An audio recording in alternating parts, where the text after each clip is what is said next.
महाराज जेव्हा फक्त 18-19 वर्षाचे होते ना, त्यावेळेस आदिलशहानं कप्तानं शहाजी महाराजांना अटक केली आणि याचा अर्थ एकच होता आणि तो म्हणजे आदिलशहाचा शहाजी महाराजांचा अतिशय छळ करून मारण्याचा प्लॅन होता. शिवाजी महाराज राजगडावर बसून अशा प्रकारे त्यांनी राजकारणाचे डाव खेळले की त्याच्यामुळं आदिलशहानं शेवटी शहाजी महाराजांचा सत्कार करून त्यांची सुटका केली. काय आयडिया केली असेल शिवाजी महाराजांनी? त्यानंतर जेव्हा अफजल खान महाराजांवर स्वारी करून आला त्यावेळेस त्यांनी रस्त्यामध्ये तुळजापूर पंढरपूरच्या मंदिरांची प्रचंड लूट केली.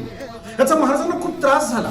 तरी पण महाराज राजगड सोडून बाहेर पण नाही आले आणि तिथंच त्याची वाट बघत राहिले. यामध्ये महाराजांची काय स्ट्रॅटेजी असेल? मिर्झा राजांसोबत महाराजांचा जेव्हा तह झाला त्यावेळेस महाराजांनी 33 किल्ले मिर्झा राजांच्या हाती करून दिले. त्यावेळेस महाराजांची थॉट प्रोसेस काय असेल? मित्र, महाराजांनी आपल्याला काय दिलं? महाराजांनी आपल्याला फक्त स्वराज्य दिलं की फक्त आपल्याला जय शिवाजी आणि जय भवानी अशी घोषणा द्यायला शिकवलं? तर नाही.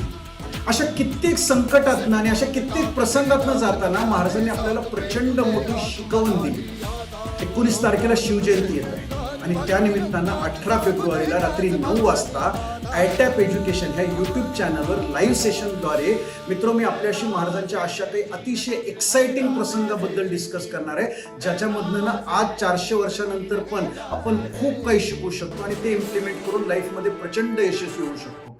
आपण आणि आपले मित्र ते सेशन जरूर बघा.